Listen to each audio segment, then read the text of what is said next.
Hello! I haven't done this in a while, like a month at least, according to my last video. I haven't done this in like a month. Alright, I got this. Hello and welcome back to my channel. So I've done videos where I talk about the books that I've read recently.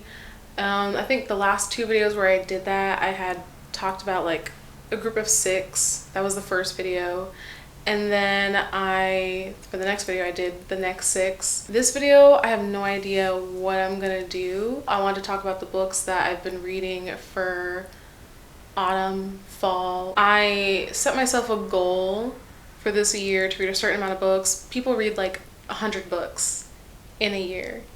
And that was not me this year. Typically, honestly, normally, I don't even read like 10 in a year. I've just been off and on with the amount I read. But recently, within the last couple of years, I have become a reader, but I still don't read as much as some people do. I'm getting there. I'm like working myself up to getting like to read more. I'm really just rambling when I don't do videos like my last video where I talked about morally great characters and I compared, because I had just finished reading Fourth Wing and I was hearing some rumblings about how Xaden Ryerson, the main male love interest in that book, how he's sort of a morally great character. That's what I was hearing. I don't know if that's how the author would classify that character, but that's what I was hearing from people who read it. And at the time I was watching Bleach, the original run of the anime. I don't know, my brain, I compare things a lot. I don't know why. I just watched Fall of the House of Usher, Mike Flanagan's project, his recent Halloween project. I just finished watching it, and I've also just recently finished reading the Silmarillion, and my brain just started comparing the two. Like my brain just I don't know why I do that. I just compare things. I was thinking about Gin from Bleach and how he's a very morally great character. Confirmed. I gave evidence in my last video if you want to go watch it. I really like that video. I had a script. Obviously when I don't have a script, as you can see, I just go on tangents. That was a really long-winded way of saying that I didn't really know what I wanted to do for this video, and so I just decided I guess I will talk about the books that I've been reading, but also some of the books that I want to read this season, like this fall season. I didn't read as much as I thought I had read. My goal, I talked about, I went on such a long tangent that I forgot what I was trying to talk about, and now I'm back to where I wanted to talk about. So now I remember my goal for this year was to read 20 books. It's not a lot. People read a lot more than that in a year, but that's what I was able to do. That's what I was capable of doing. I want to read it. I'm trying to see if I can read at least 30. I hit my reading goal for the year. So, you know, now I want to see if I can read 30 books by the end of the year. It's just like a little extra challenge. I've read 22 so far of the 20 books that I wanted to read. I read this book, when did I read it? Okay, it was May. So I read Sarah J. Maas, House of Sky and Breath. This year is the year of Sarah J. Maas for me, because I've seen so many YouTube videos, plot summaries, reviews about Sarah J. Maas's work, and my curiosity has always been piqued. And so I gave her a shot. There is definitely an entertainment factor. I think Crescent City is not my favorite of so far of what she's written. Crescent City, the first one, was kind of fun to read. Crescent City 2, well, House of Sky and Breath, the second book, it's a lot. Crescent City in general, there's just a lot packed into those books. It's more than just a lot of information, because I read the Silmarillion, and I'll talk about it if you are familiar with Tolkien's work. Mostly a lot of people are. There's a lot of information. It's a huge world with a long history, and I don't know everything. I'm not a scholar. I'm not a Tolkien scholar, but I was able to follow along listening to the Silmarillion, and I know the basics, like I understand it. So it's just, there's certain things, not just with this specific author, but in general, I feel like I have this sense of sort of imposter syndrome where I don't want to call myself a writer because it just feels really wrong, but I guess I should because I do write.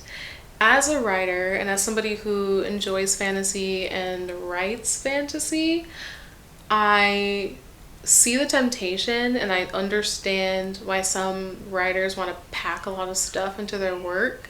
And I don't know if I'm super successful with making it simple, but there is a way to like do fantasy without like shoving it into people's faces, and like you could have an element of explaining your world. I think it is good when people kind of sprinkle it through the narrative as opposed to just like shoving it in your face at the beginning, which is kind of what happens in the first Crescent City book. House of Sky and Breath, it's just, well, Crescent City in general, there's just so many creatures and elements to it. But House of Sky and Breath, there's a lot. There's like a dragon. Well, there's like a girl who's a dragon.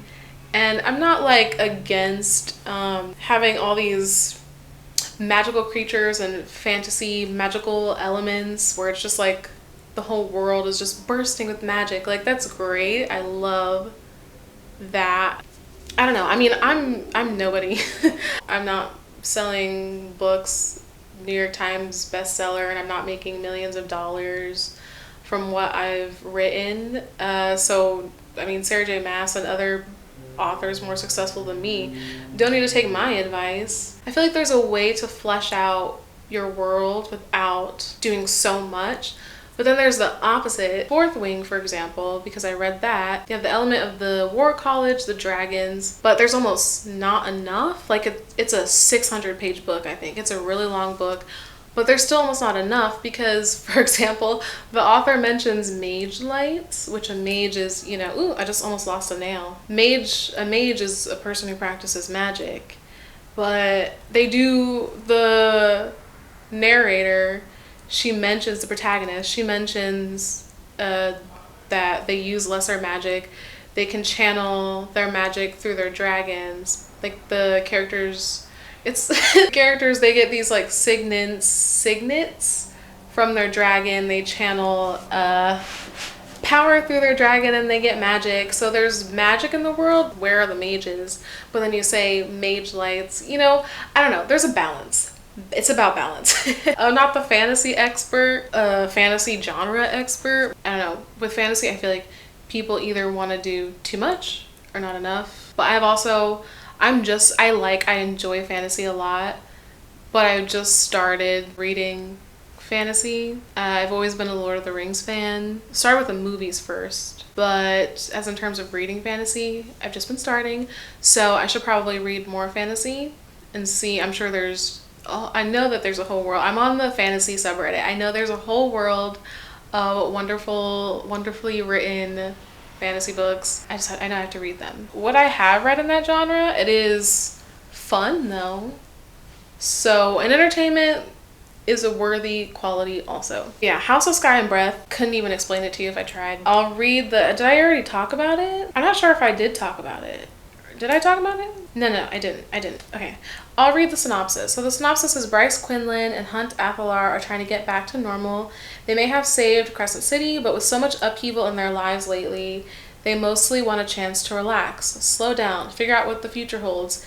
The Asteri have kept their word so far, leaving Bryce and Hunt alone, but with the rebels chipping away at the Asteri's power, the threat the rulers pose is growing. As Bryce, Hunt, and their friends get pulled into the rebels' plans, the choice becomes clear. Stay silent while others are oppressed, or fight for what's right, and they've never been very good at staying silent. Like I said, couldn't really tell you. There is these like higher beings that are kind of like aliens that have like colonized through space. They're kind of like the diamonds from Steven Universe, and Bryce and her friends sort of start to align themselves with rebels who want to rebel against the Asteri. And yeah, it seems pretty like a simple, straightforward plot, but a lot happens, and really couldn't tell you a thing. All I remember is the dragon lady. Ariadne. Like she's literally a dragon. There's a Thunderbird. And then at the end you get the Massiverse teaser. Because Sarah J. Maas is doing a whole crossover event with her books, which is pretty ambitious. Moving on. So, Happy Place. Emily Henry. So, I'm going to preface this by saying, well, I have two things to say. One, Emily Henry has become one of my favorite authors. I do really enjoy her stuff. That sounds negative. It sounds like I'm about to say something negative. No, I really enjoy her stuff. I think she's a magnificent writer. I think she has a way of capturing things that she's just very talented.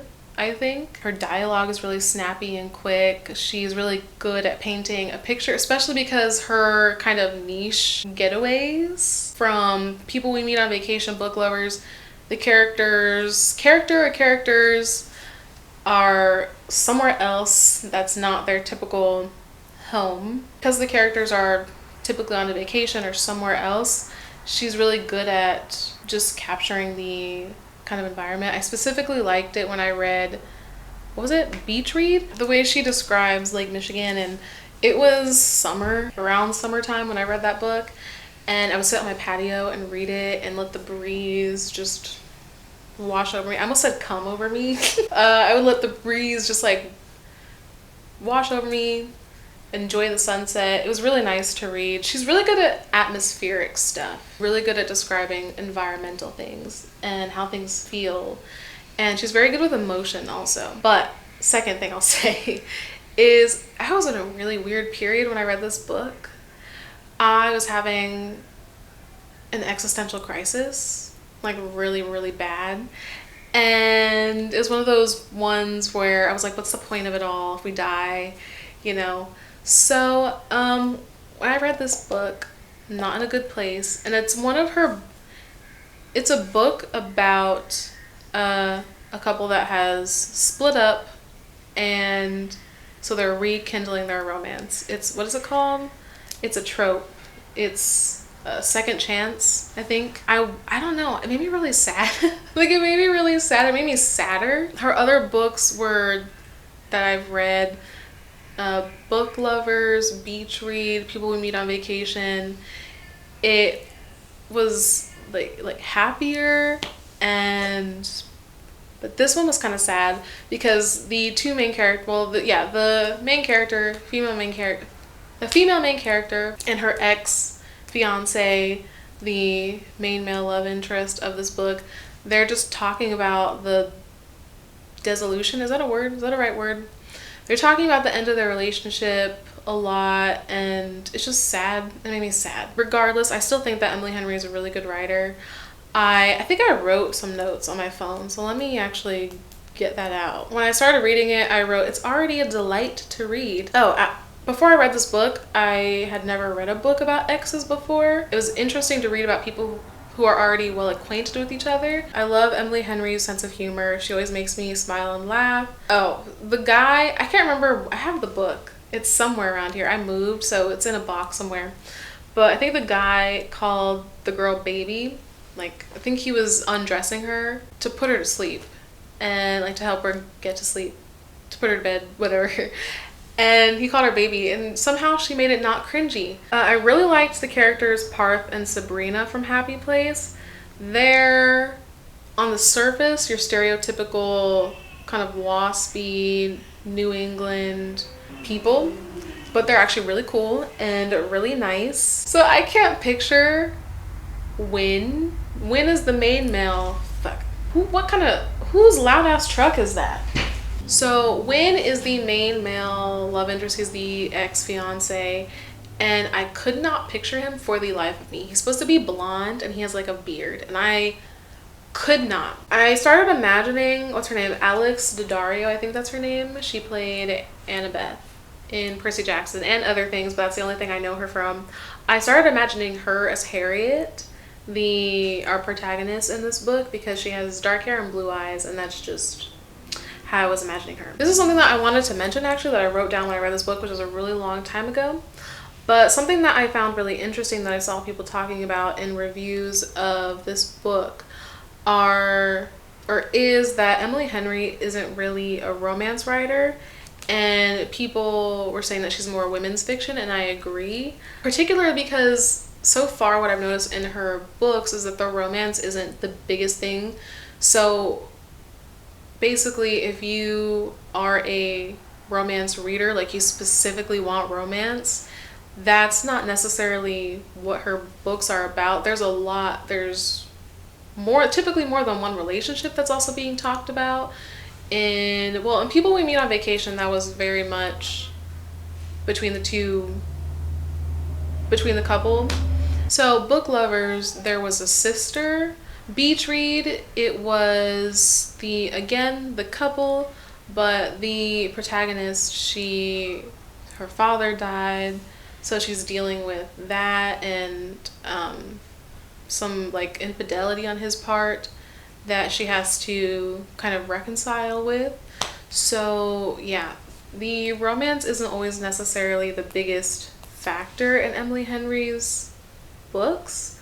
So Happy Place may not be a romance in the purest sense, but overall I do think it was a good book. Again, I would like to read it again because I was in a really strange place when I read that book, but it is a good, well-written book, and Emily Henry's just, again, really talented. I think so. But I know that her books aren't for everybody, but that's the nature of art and media. Not everybody's gonna like something, and people have their own opinions. I've seen people, they don't like I loved Book Lovers. I've seen people say they don't like that book. So far, everything I've read from Emily Henry, I enjoy, and I think she's very talented. I finally decided to read Throne of Glass. I got it from the library, and then it was taking me a while to read the book. I'm gonna have to take a break.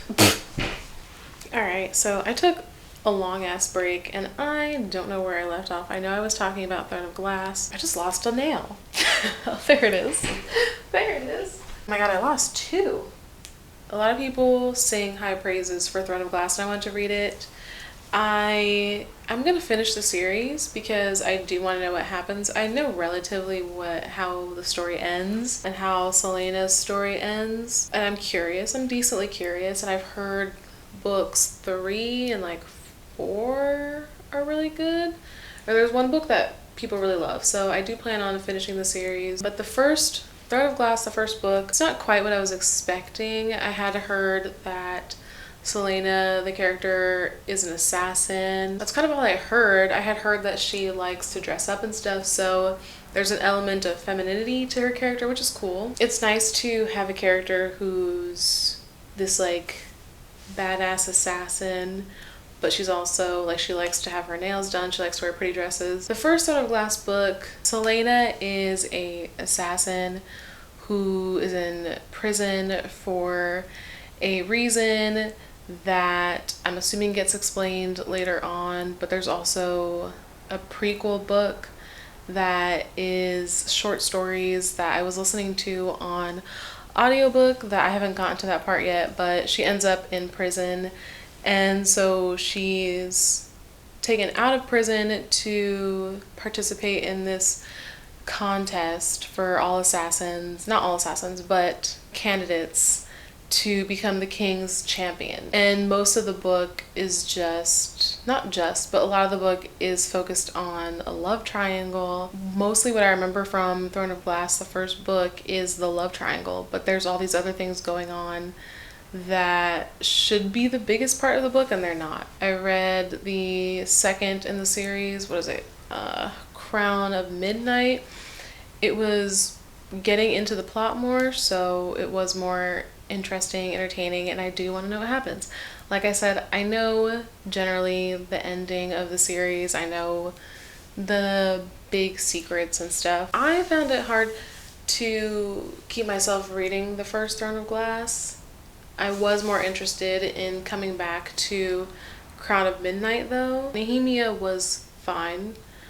I thought she was one of the better characters, and then she ended up dying, which was a very big point of controversy for many good reasons. She's one of the only dark-skinned characters, and so far seems to be the only dark-skinned character who was a main character, like who was a part of the main cast.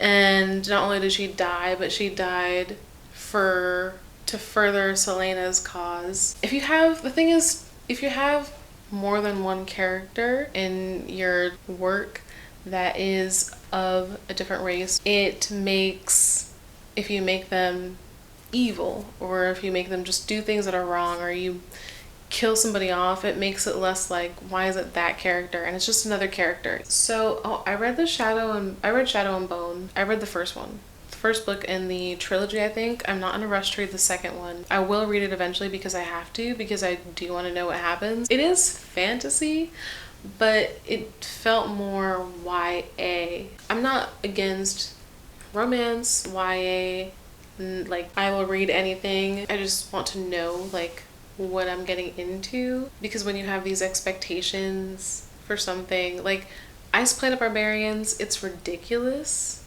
but I like it because I know what I'm getting. You know what I mean? It's blue alien men who are 7 feet tall fucking earth women.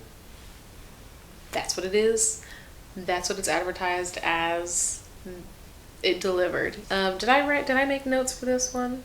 When I first started reading chapter 1, I wasn't sure about it. The second chapter, I will say that was really good. It was very suspenseful. It was written very well. So chapter 2 made me really excited for the suspense, but the rest of the book didn't really live up to that for me. I am gonna finish the trilogy eventually. Isn't it a trilogy? I'm gonna finish the series, the Shadow and Bone series, eventually. I've just not really been in a rush. I've been reading other things. There's so many books I want to read. I know everybody's like that. Everybody who reads is like, there's so many books I want to read. I may as well mention Fourth Wing because that's next. So not mention, I've talked about it.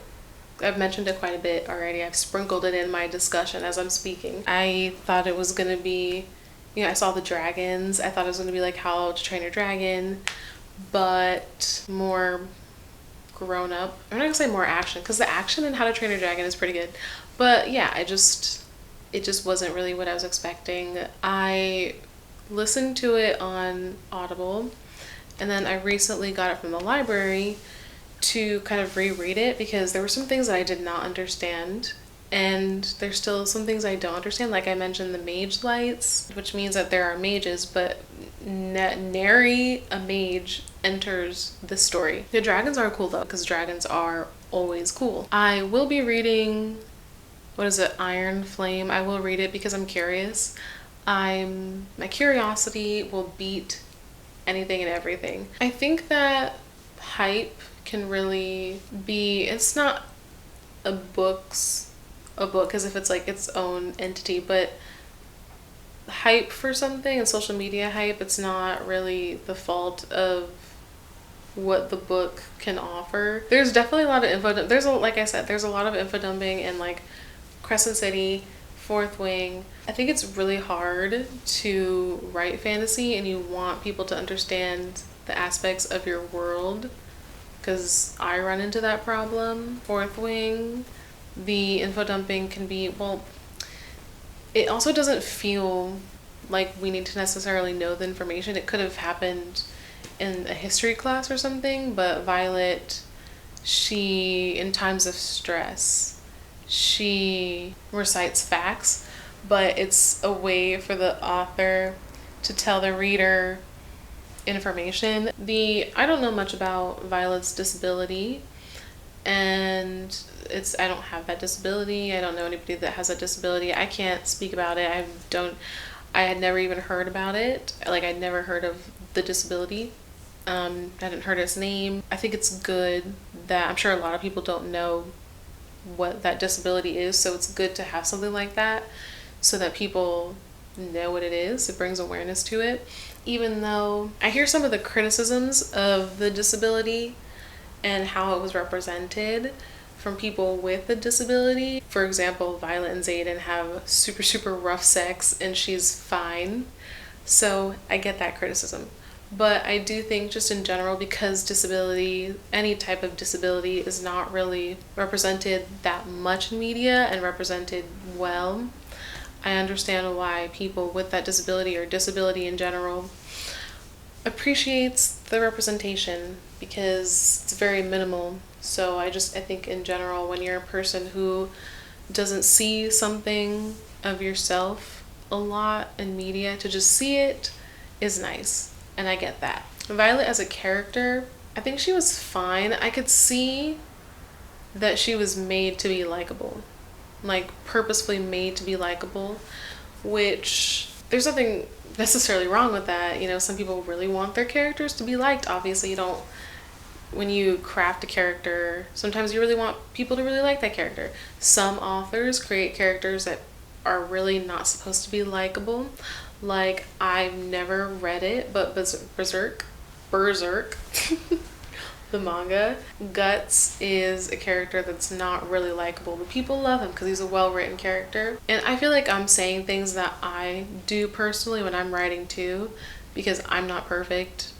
So, you know, I think that I just can see the writer trying to make Violet likable. I don't know how to describe it. I don't know if I'm explaining it really well, but it's not just subtle. It's not subtle. For some reason, there's just not something that helps me connect with any characters.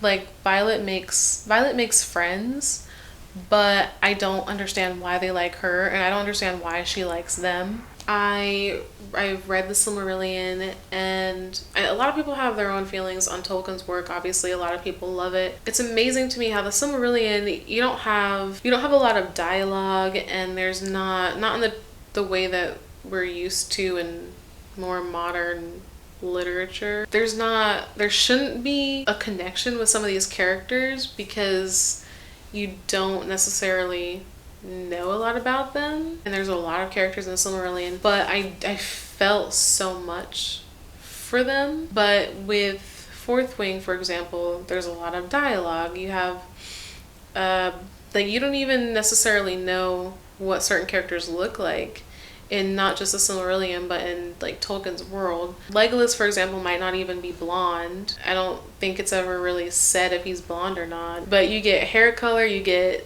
height descriptions in Fourth Wing and stuff, but I don't necessarily feel connected to a lot of these characters. I don't know what it is. Like, it's just characterization. I think it's motivation, external, internal, with Tolkien's characters, or just when it's good, not just Tolkien necessarily, but when it's good characterization, you understand what motivates a character, what doesn't motivate a character, what their goals are, what they like, what they dislike. You don't necessarily have to go super in depth with a character to understand and connect with them. Okay. So I read The Lottery by Shirley Jackson. That was the short story that I read. The synopsis is, in a small American town, the local residents are abuzz with excitement and nervousness when they wake on the morning of 27th of June. Everything has been prepared for the town's annual tradition, a lottery in which every family must participate and no one wants to win. So the lottery, it starts off really normal, and it seems like your regular, average, small, middle America town, but like, it feels very, very normal. The way people talk to each other, with the way people interact, but you start to realize something weird is going on. The lottery is basically picking who to stone to death. The lottery, it was published in 1948. So the stoning, it's an annual tradition known as a lottery. It's intended to ensure a good harvest and purge the town of bad omens. So yeah, the theme is like following tradition, but the downside of following traditions, they're doing it because it's something that they've always done, but it's obviously bad. But yeah, the themes: blind tradition, scapegoating, and mob mentality. Pieces like The Lottery, it really makes you look at humanity. Humanity is like that. And humanity is very scary in that way. Humanity will just do something because it's always been done, or do something because everybody else is doing it, and that's scary. It's very, very scary. It's a really good short story, and by short I mean it's very, very short, so I would definitely give that a read whenever you want. That is something that I would recommend. And now I talked about the Silmarillion. I did listen to it on Audible, and I will be reading it again at some point with my eyes. I love it. I loved it so much. And maybe it's just, I think it's because I've read a lot of really old things for school. I've read things from the Middle Ages that were not easy to read.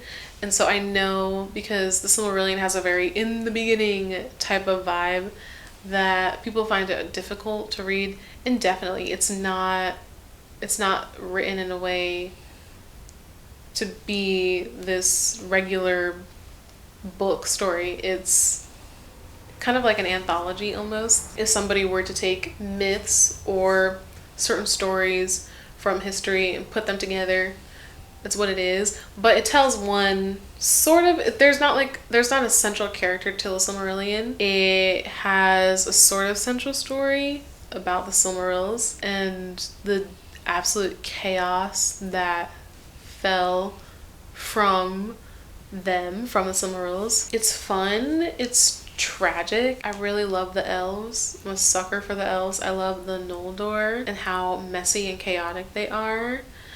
And yeah, I had this impression when I first got into Tolkien's world and I first watched the Lord of the Rings movies, because the way the elves are portrayed in that they're perfect. They're not. They're really not. But what I was saying earlier is I watched The Fall of the House of Usher. Fall of the House of Usher? Yeah. I forgot to completely, just omitted what I wanted to say when bringing up The Fall of the House of Usher regarding the Silmarillion. Really the only thing that I was thinking of when watching the show, because I was listening to the Silmarillion at the time, is just if you haven't watched the show, spoiler alert, but as in the short story, there is a brother-sister duo, minus incest, a little bit, a little. There was one instance in the beginning where the siblings were sleeping together, not sleeping together, but sleeping in the same bed, and they were a little too old for that, but I digress. The Usher siblings, they make a deal with this ancient entity to become successful, and the deal was that their descendants they would all die at the same time, all the Ushers would die at the same time. And just that made me think about the oath that the sons of Feanor took, and it just doomed them all. So it's just a minor thing, but it's just because I was listening to the Silmarillion at the time and watching the show both at the same time, it just made me think about that. I really like how Mike Flanagan did Edgar Allan Poe's. I thought it was just gonna be, when I first heard about this, I thought it was just gonna be an adaptation of The Fall of the House of Usher, but it was more than that, and it was mixed in with other Poe poems, short stories. I love Edgar Allan Poe's stuff. I have this that my dog, when she was a puppy, she messed it up, but I have this and I love it. I think obviously Poe was quite amazing, or else he wouldn't be the well-known author that he is today, but his stuff is genuinely creepy, and I think it's really cool that he basically, so much of his stuff looks at the human mind, and this is pre the invention of psychology. This is every time we start getting around to fall, I want to break this out. But yeah, this is leading into kind of what I'm reading now and what I want to read. Every time it's spooky season, every time it's just autumn in general, I want to watch Practical Magic, and I didn't realize it was a book And so I want to read the book, obviously. I haven't gotten around to it yet because I've been reading other stuff, but it's kind of short. It's under 300 pages. I'm determined to read this. But this is not going to get read by Halloween, and this is a library book, so I don't even know if I might have to turn it back in. So the next thing I want to talk about is a book that I'm currently reading that I have not finished yet. Is The House Witch. It's considered cozy cozy fantasy. There's a witch and he's hired at this castle and he cooks for the castle, and there's a bit of plot. There's a romance. The romance is not the greatest. So far I'm kind of enjoying it. There are some weird things about it though. I think it's self-published, which would explain there's certain things that an editor I would hope would catch and take out. And from experience going through my own work, there's things that you just don't catch, typos and things like that. So, you know, it's also just the factor of having different eyes. Like when you have an editor, I don't have experience with it, but I would assume when you have an editor, it's somebody with different eyes looking at your work, so they might be able to catch things. But yeah, because it's self-published, I think people who have the backing of huge publishing companies with like a team of people that can fix errors, that's less forgivable than somebody who's, you know, just publishing their own book. It's entertaining. I kind of like it. I don't necessarily want to drop it or anything. So, and I will read it to the end. There's more books in the series though that there's 3, I think.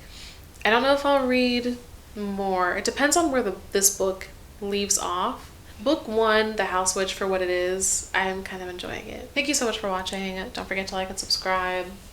I'm going to watch Spy Family. I keep putting it on at night and I fall asleep. I'm going to watch Spy Family season 2.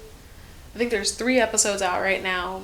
I wonder if Dr. Stone came out, because I was watching that and then was it season 3 or something? It stopped when they what happened? It stopped. I think they built a ship I forget where it left off, but it was supposed to pick back up. The season was supposed to pick back up in October, and it's October. So all right, don't forget to like and subscribe. I'm not always this sleepy. Thank you. I'm sorry. Goodbye.